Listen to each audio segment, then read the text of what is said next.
جنہوں نے ساتھ دیا میرے نبی کا اور اس کلمے کو عام کرنے کا، اس اسلام کو عام کرنے کا، ان کے بھی جب ایام سال کے مختلف دنوں میں آتے ہیں تو ہم اپنے پیارے نبی کا تذکرہ کرنے کے ساتھ ساتھ ان ہستیوں کا بھی ذکر کرنا اپنے ایمان کی جان سمجھتے ہیں۔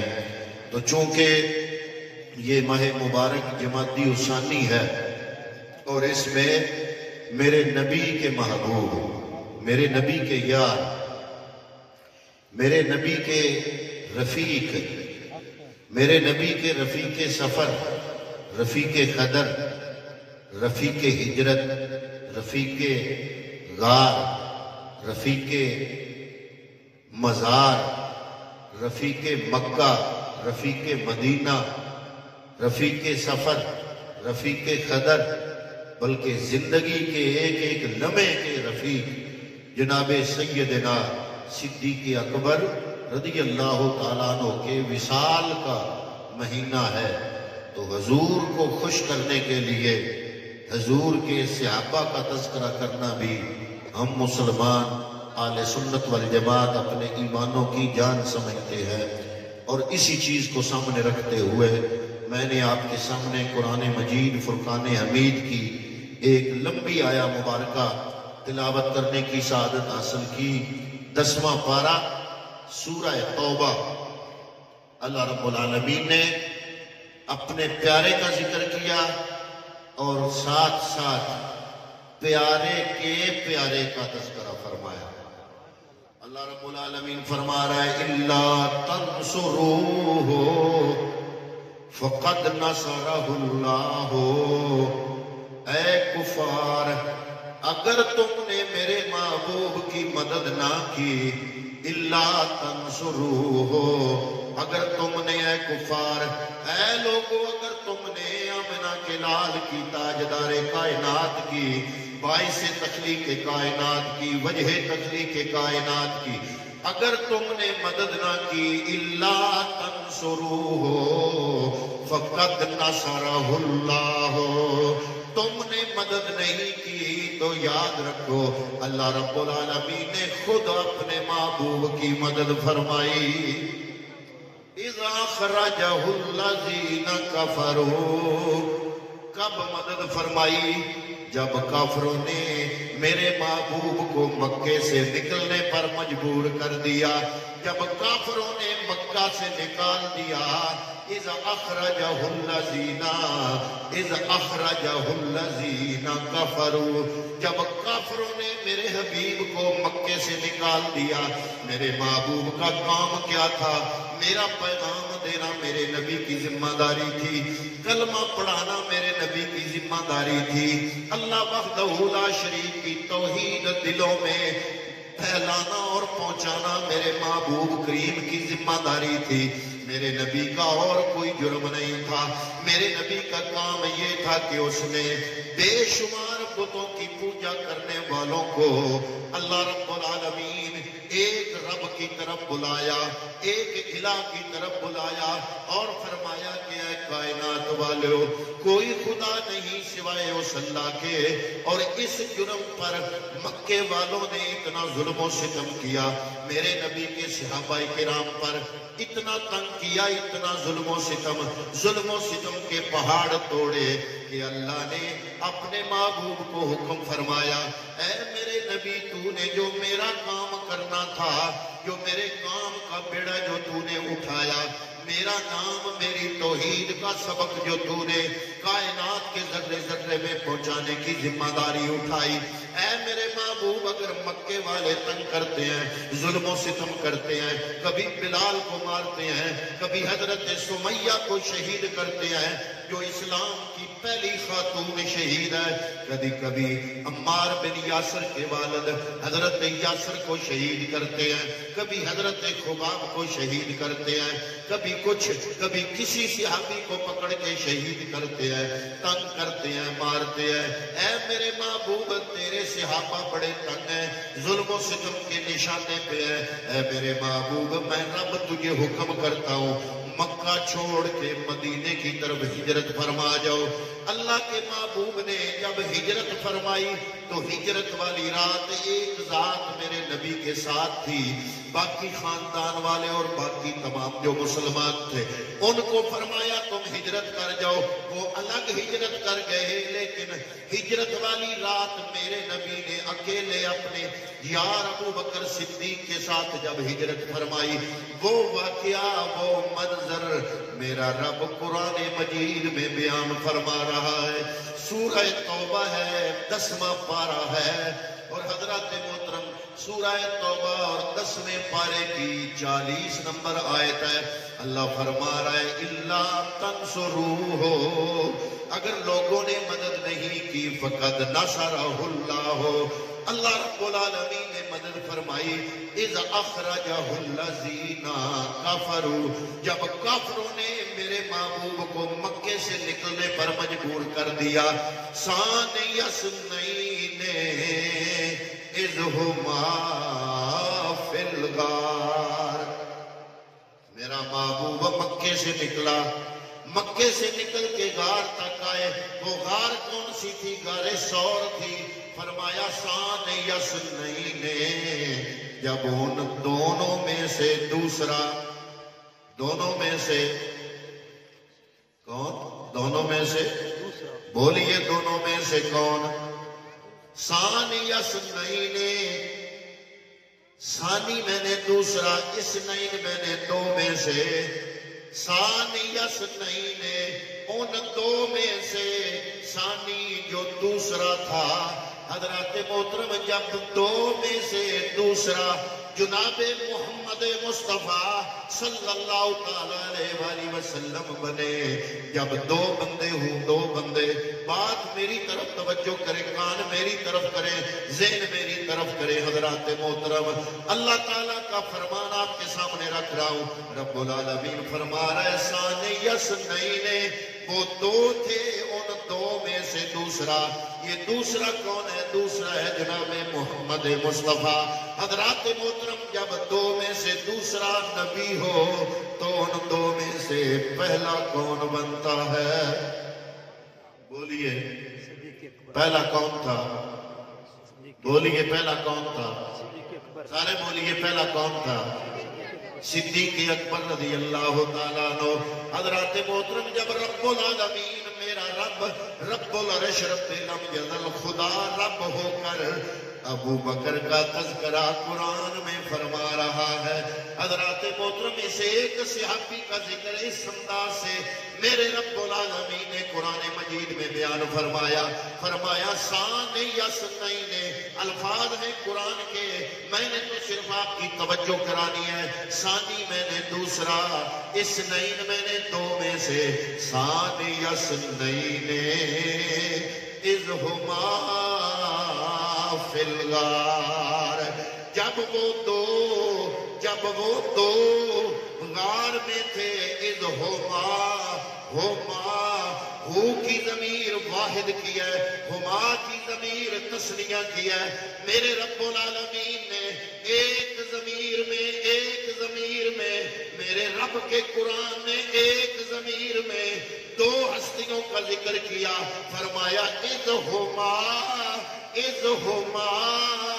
جب ان میں سے دو، اذ ہما ضمیر ایک ہے، تذکرہ دو کا ہے، ایک ان دو میں سے وہ ہے جو اللہ کا نبی ہے، اور دوسرا وہ ہے جو نبی کا یار ہے۔ دو میں سے اذ ہما، جب وہ دو، ان سے پوچھا کرو جو ابو بکر کا نام سننا گوارا نہیں کرتے، ذرا بتاؤ تے صحیح، اذ ہما یہ قرآن کے الفاظ ہیں، میرے رب نے ضمیر بولی اذ ہما، ان ہما کا معنی ہے دو، ان دو میں سے ایک تو پیغمبر ہے، ذرا دوسرا تو بتا کون ہے؟ کہہ دیں دوسرا وہ ہے جس کا نام سننا تم لوگ گوارا نہیں کرتے. میرے رب نے ایک ضمیر میں اپنے نبی اور نبی کے یار کو اکٹھا فرمایا کہ جب وہ دو اذہما جب وہ دو ان دو میں سے ثانی اثنین جب دوسرا اذ یقولو لصاحبہ جب وہ اپنے صحابی سے کہہ رہا تھا.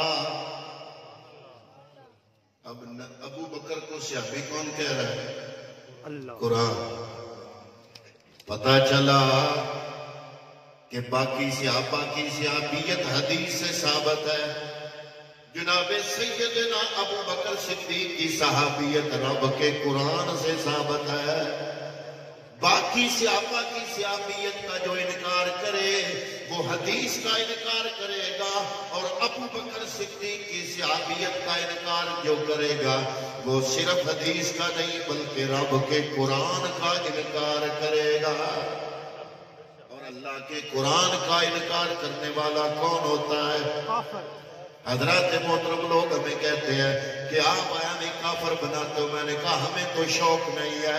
آؤ اللہ کا قرآن پڑھو. اگر ابو بکر صدیق کی صحابیت کا کوئی بندہ انکار کر کے خود کافر بنے تو ہم اہل سنت والجماعت کیا کر سکتے ہیں؟ حضرات محترم میرے رب العالمین نے ایک ضمیر میں دو ہستیوں کا ذکر کیا. اذہما میں ایک نبی ہے، ایک ابو بکر صدیق ہے. اذ یقولو لصاحبہ جب دوسرا اپنے صحابی سے کہہ رہا تھا. یہ دوسرا جس نے کہا وہ نبی ہے اور صحابی کو کہہ رہا تھا. اگر دوسرا نبی بنا تو صحابی کون بنا؟ پہلا. ان ہیں دو میں سے دوسرا کہنے والا ہے نبی. تو پتہ چلا قرآن کہنے والے کو دوسرا کہہ رہا ہے. جس سے کہہ رہا ہے اس کا نام ابو بکر ہے، اس کو پہلا کہہ رہا ہے. سبحان اللہ. اللہ رب العالمین نے یہ جو پہلے لفظ ارشاد فرمائے لا تنصروہ فقد نصرہ اللہ. اللہ نے مدد فرمائی، فقد نصرہ اللہ. اللہ نے مدد فرمائی. میں اب آپ سے پوچھتا ہوں کہ آپ کے اور میرے آقا جناب محمد مصطفیٰ صلی اللہ تعالیٰ علیہ وسلم جب مکے کے لوگ تلواریں لے کر میرے نبی جس مکان میں آرام فرما تھے اس کے ارد گرد گھیرا ڈال کے بیٹھ گئے کہ پیغمبر باہر نکلیں گے تو استغفر اللہ ہم ان کا قتل کر دیں گے. میرے نبی نے اپنے بستر پہ مولا کائنات مولا علی کو سلایا. حضرت علی المرتضیٰ کو سلا کے حضور نبی کریم اپنے کاشانہ اقدس سے باہر آئے اور جناب سیدنا صدیق اکبر کے گھر گئے.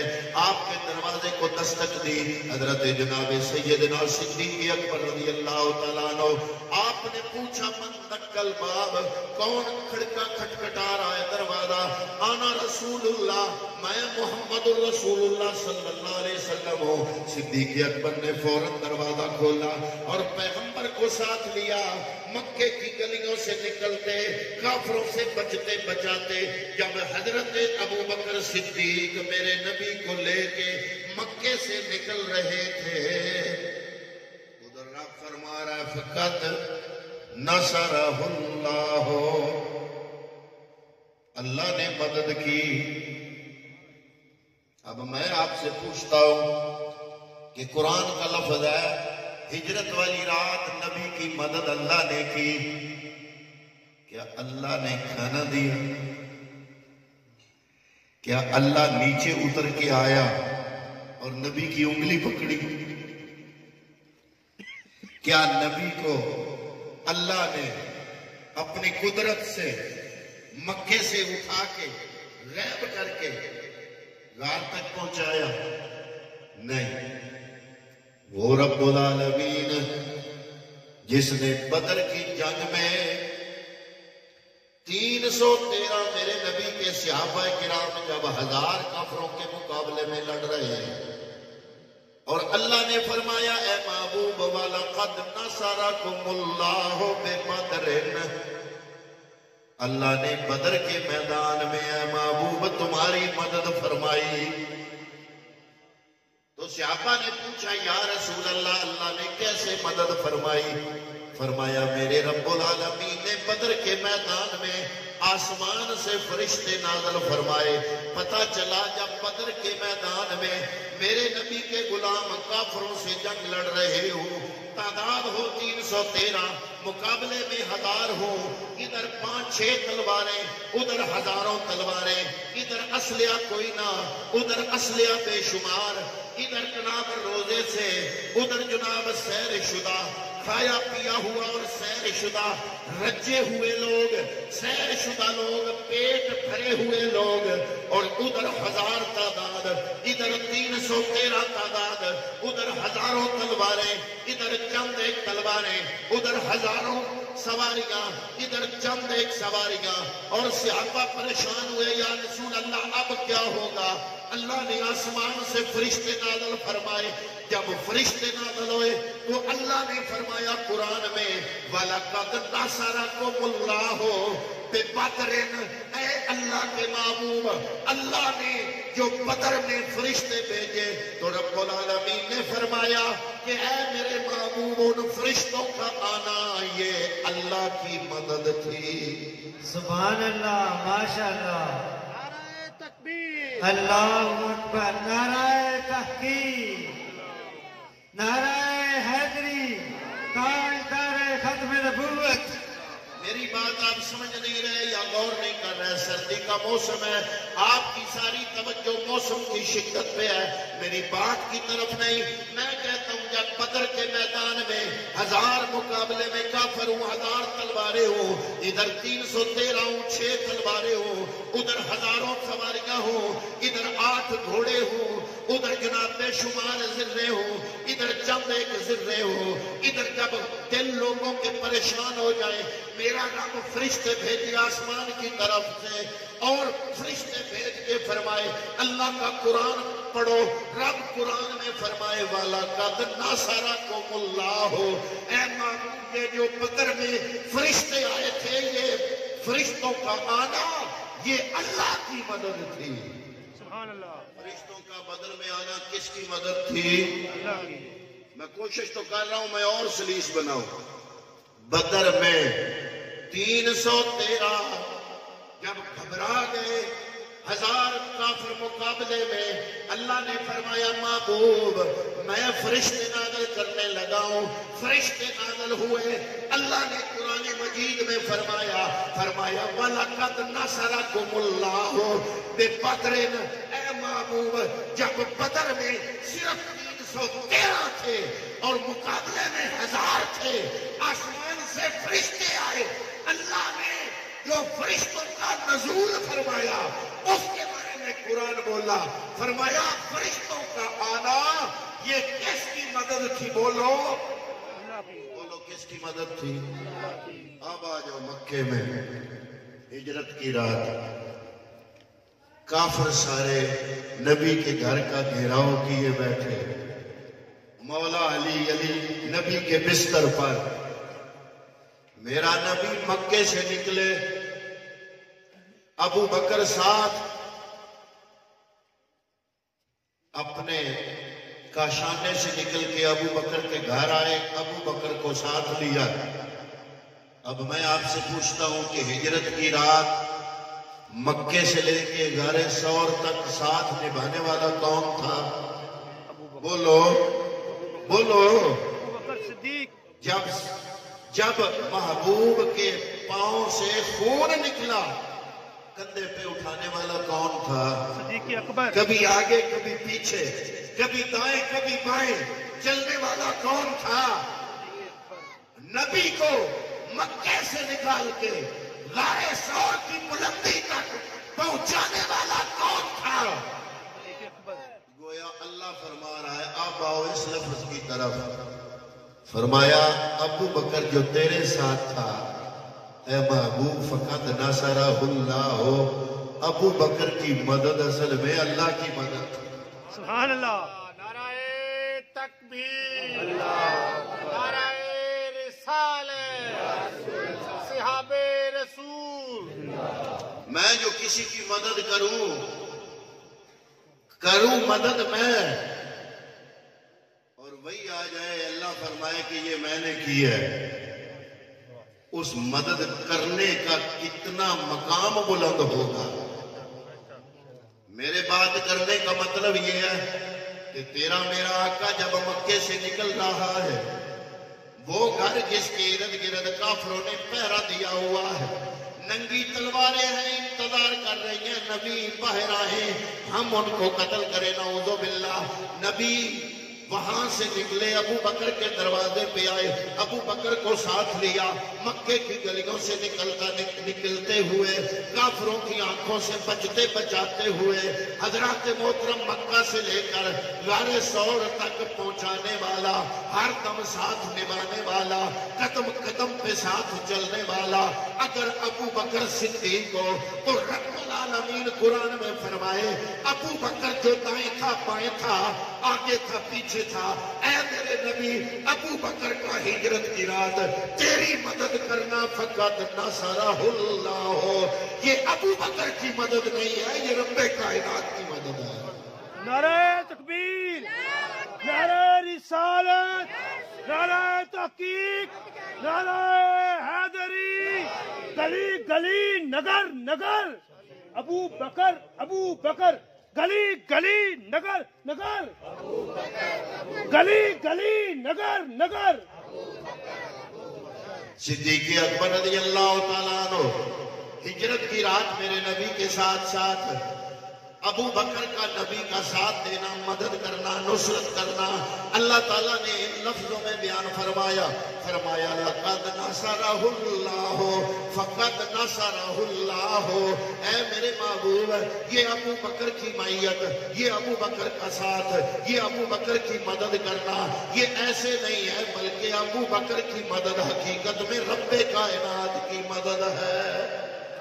اس لیے جناب سیدنا صدیق اکبر رضی اللہ تعالیٰ عنہ کبھی تو اس ہجرت کی رات جب مکے سے میرا نبی نکلتا ہے، کبھی دائیں چلتے ہیں، کبھی بائیں چلتے ہیں، کبھی آگے چلتے ہیں، کبھی پیچھے چلتے ہیں، میرے پیغمبر رک کے پوچھا ابو بکر چل نہیں ہے تو ایک طرف چلتے رہو، یا تو دائیں چلتے رہو یا بائیں چلتے رہو، یا آگے کی طرف چلو یا پیچھے کی طرف چلو، یہ کیا ہے؟ کبھی تم میرے آگے چلے جاتے ہو، کبھی پیچھے آ جاتے ہو، کبھی دائیں چلنا شروع ہو جاتے ہو، کبھی بائیں چلنا شروع ہو جاتے ہو، وجہ کیا ہے؟ عرض کیا یا رسول اللہ نبوت کی ساری زندگی کی خطرناک ترین رات ہجرت کی رات ہے، اور اس میں کافر گھات لگائے بیٹھے ہیں۔ جب ابو بکر کے دل میں یہ خدشہ پیدا ہوتا ہے تیر آگے سے نہ آ جائے، ابو بکر جلدی سے آگے ہو جاتا ہے کہ آنے والا تیر ابو بکر کے سینے پہ لگے، میرے نبی کو گزر کوئی نہ ہو۔ پھر یہی خیال آتا ہے کہ تیر پیچھے سے نہ آ جائے، ابو بکر پیچھے ہو جاتا ہے، پھر خیال آتا ہے تیر دائیں سے نہ آ جائے، ابو بکر دائیں ہو جاتا ہے، پھر خیال آتا ہے تیر بائیں سے نہ آ جائے، ابو بکر اسی خیال سے بائیں چلنا شروع کر دیتا ہے۔ کروں تیرے نام پہ جان فدا، نہ بس ایک جان تو جہاں فدا، نہیں دو جہاں سے بھی جی بھرا، یا رسول اللہ نہیں دو جہاں سے بھی جی بھرا، کروں کیا کروڑوں جہاں یا رسول اللہ۔ یہ ہجرت کی رات خطرناک ترین رات ہے، میری ایک جان ہے، آج کی رات اگر میرے لوں میں جان ہوتی، آج کی رات میں ایک ایک کر کے آپ کے قدموں پہ نچھاور کرتا چلا جاتا۔ تھوڑی دور چلنے کے بعد جناب سیدنا صدیق اکبر کی نظر میرے نبی کے پائے اقدس کی طرف جاتی ہے، کیا دیکھتے ہیں کہ نازک پاؤں پتھروں پہ چل چل کے ان میں سے خون رسنا شروع ہو گیا ہے۔ عرض کی ہاتھ جوڑ کے یا رسول اللہ میں نیچے بیٹھتا ہوں، آپ میرے کندھوں پہ تشریف رکھیے۔ میرے پیغمبر نے حامی بھر لی، یہ نہیں فرمایا کہ اے ابو بکر تم نبوت کا بوجھ کیسے اٹھا سکتے ہو؟ حالانکہ آپ کی اونٹنی، آپ اونٹنی پہ سوار تھے، فوراً وحی کا نزول ہوا، اونٹنی بیٹھ گئی۔ صحابہ کرام حیران ہوئے، یا رسول اللہ یہ اونٹنی کیوں بیٹھ گئی؟ میرے نبی نے فرمایا اللہ کی وحی کا بوجھ اٹھانا اونٹنی کے بس کی بات نہیں ہے، لیکن ابو بکر صدیق چونکہ نبوت کے دلوں میں پلتے رہے، صداقت نبوت کے ہمسائے میں پلتی رہی، اور نبوت نے اپنا اثر صداقت پہ ایسا چڑھایا کہ میرے پیغمبر نے بتا دیا کہ نبوت کا بوجھ اگر اٹھا سکتا ہے کائنات کے اندر تو صدیق اکبر کی صداقت اٹھا سکتی ہے۔ نعرہ تکبیر، نعرہ رسالت، نعرہ تحقیق، نعرہ حیدری، شان صدیق اکبر، شان صدیق اکبر۔ ادھر یہ نبی اور صدیق اکبر مکے سے غار کی طرف جا رہے ہیں، ادھر ابو جہل کو شک پڑ گیا کہ کہیں پیغمبر نکل نہ گئے ہو۔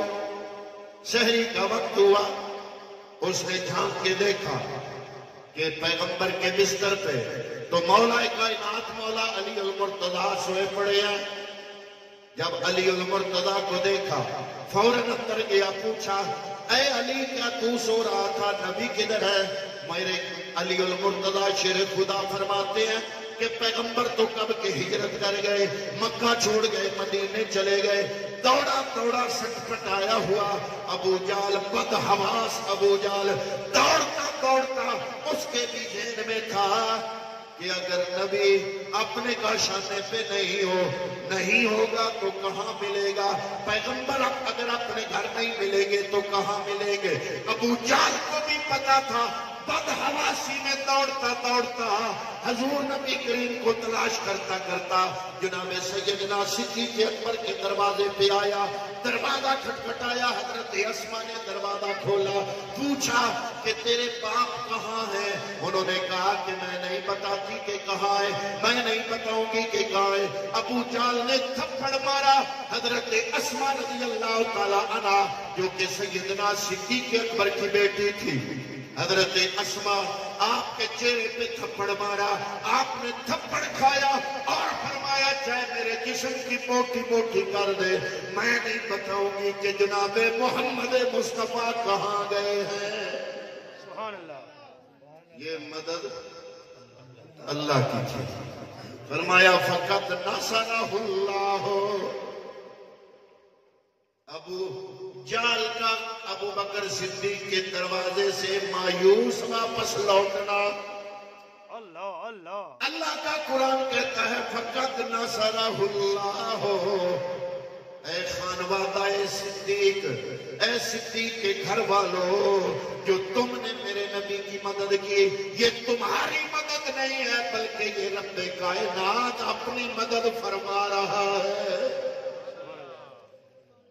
حضرت اسماء کھانا تیار کرتی ہیں، آدھی رات کو غار ثور میں پہنچاتی ہے، 3 دن ڈیوٹی دیتی رہی۔ اللہ فرما رہا ہے فقد نصرہ، یہ مدد اللہ کی ہے۔ پورا خاندان جناب سیدنا صدیق اکبر کا میرے نبی کی کا ساتھ دے رہا ہے، محبت سے پیش آ رہا ہے اور نصرت کر رہا ہے۔ اللہ فرما رہا ہے یہ نصرت خدا کی نصرت ہے۔ سبحان اللہ۔ ادھر جناب ابو بکر صدیق اور پیغمبر چلتے جا رہے ہیں، اور جب خون دیکھا تو عرض کی حضور میں نیچے بیٹھتا ہوں، آپ میرے کندھوں پہ بیٹھے۔ حضور نے نہیں فرمایا کہ اونٹنی تو میرا بوجھ اٹھا نہ سکی، تم کیسے اٹھاؤ گے؟ نبی کو پتا تھا کہ نبوت کے جلوں میں، نبوت کے سائے میں جو صداقت پلتی رہی، اب وہ صداقت اس قابل ہے کہ نبوت کا بوجھ اٹھا سکے۔ نعرہ تکبیر، نعرہ رسالت، نعرہ تحقیق، نعرہ حیدری، تاجدار صداقت زندہ باد، تاجدار صداقت۔ حضرات محترم، میرے پیغمبر نے ابو بکر کو فرمایا بیٹھ جا، صدیق اکبر بیٹھ گئے۔ میرے پیغمبر نے دائیں ٹانگ مبارک صدیق کے دائیں کندھے پہ رکھی، بائیں ٹانگ مبارک بائیں کندھے پہ رکھی، اپنے ہاتھ جناب سیدنا صدیق اکبر کے سر مبارک پہ رکھے اور فرمایا اٹھ جا۔ حضرت ابو بکر صدیق میرے نبی کو اپنے کندھوں پہ بٹھا کے اس طرح اٹھتے ہیں اور چلنا شروع کر دیتے ہیں۔ آج جن لوگوں نے عمرہ ادا کیا ہے پورا 1 میل بنتا ہے، وہ جو اونچی مسافت ہے غار سور کے دانے کی طرف جاتی ہے، وہ پورا میل چڑھائی ہے۔ حضرت جناب سیدنا صدیق اکبر نبوت کے بوجھ کو اپنے کندھوں پہ اٹھا کے چل رہے ہیں۔ اور میں اکثر یہ کہا کرتا ہوں، ان لوگوں کو سبق دینے کے لیے کہتا ہوں کہ اے لوگوں، اگر تمہارا یہ عقیدہ ہے کہ وہ ذوالجناح جس گھوڑے کو آپ ذوالجناح کہتے ہو اور کہتے ہو کہ اس پہ امام حسین سوار ہوا، چاہے رکن کے اندر جو ذوالجناح ہے اس پہ حسین سوار نہیں بھی ہوا، لیکن تم یہ شبیہ بناتے ہو کہ یہ ایسے سمجھو جیسے حسین کا گھوڑا ہے۔ وہ ذوالجناح گھوڑا جہاں قدم رکھتا ہے اس کے نیچے جو مٹی آتی ہے وہ اٹھاتے ہو، اس کو بابرکت سمجھتے ہو۔ کیوں؟ اس لیے کہ یہ اس گھوڑے کے قدموں کے نیچے آئی جس گھوڑے پہ حسین نے سواری فرمائی۔ میں کہتا ہوں اگر یہی معیار، یہی قسمتی ادب کرنے کے لیے بنانی ہے تو پھر جس گھوڑے پہ حسین سوار ہو وہ گھوڑا عام مٹی پہ قدم رکھے، وہ مٹی کھا کے شفا بن جاتی ہے۔ تو اندازہ تو لگاؤ ہجرت والی رات ابو بکر صدیق کے قدموں پہ صرف حسین نہیں بلکہ جن کی وجہ سے حسین امام بنے، جن کی وجہ سے حسین بنے، وہ حسین کا نانا نبیوں کا امام جناب محمد مصطفیٰ ابو بکر صدیق کے کندھوں پہ سوار ہے۔